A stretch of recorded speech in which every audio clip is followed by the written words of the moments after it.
Hello guys, sa video na ito, ipapakita ko sa inyo kung paano pumunta dito sa Monster Building sa Hong Kong. Ito ay lumang building na maraming pumupunta dyan ng mga tourists upang magpapapicture. Dahil marami na rin movie ang ginanap dyan sa loob ng Monster Building na yan. Pero bago ang lahat, please subscribe to my channel.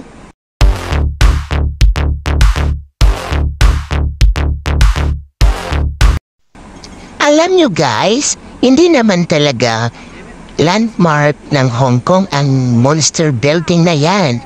Ito ay isa lamang public estate development na itinayo noong 1960s. Ito ay pagmamay-ari ng government at ito ay pinuprovide lamang sa mga mahihirap na mga residente at bago na immigrant dito sa Hong Kong. Yung pangalan pa lang na Monster Building, nakakatakot na pakinggan. Pero hindi totoo yan guys.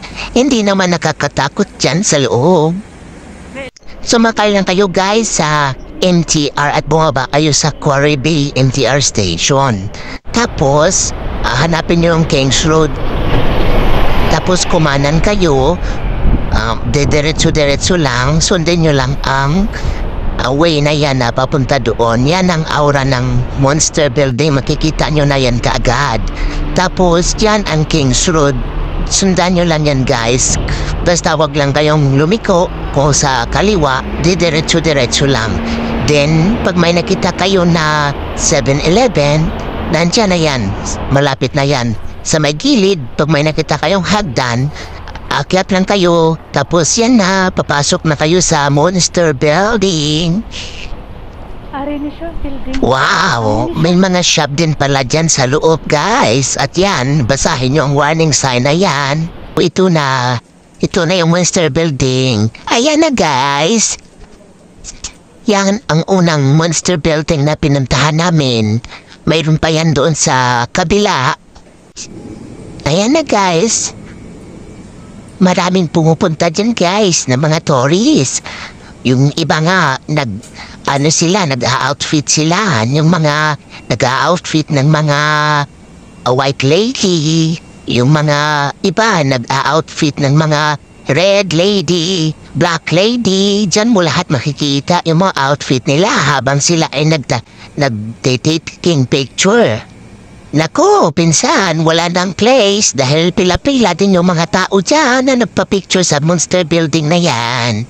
Pero nung pumunta kami, walang tao dahil umuulan guys, kaya ayaw din nila mabasa ang kanilang mga outfit, kaya solo namin.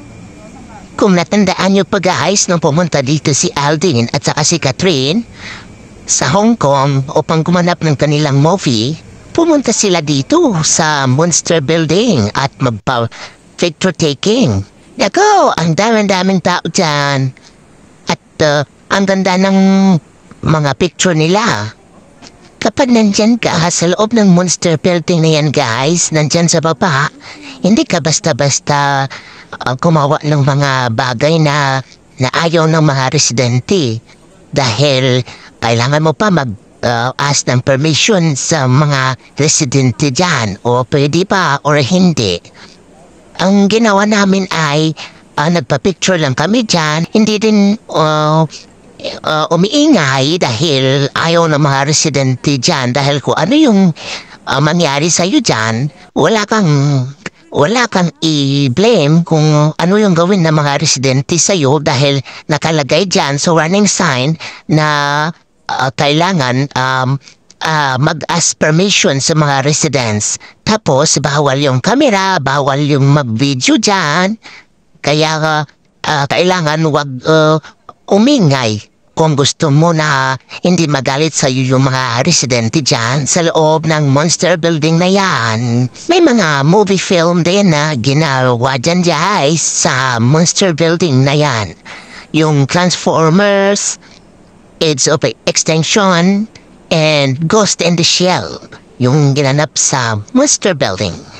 At mayroon din mga music video na ginawa like Labyrinth and Cave Me In. Ito yung sa second na monster building na pinuntahan namin. Doon sa kabila mismo. Ay nako, mas maraming tao doon kaysa una naming pinuntahan kasi nung pumunta kami dito, ano na ito, winter, kaya walang ulan. Kaya, ay nako, pela-pela yung mga tao dyan.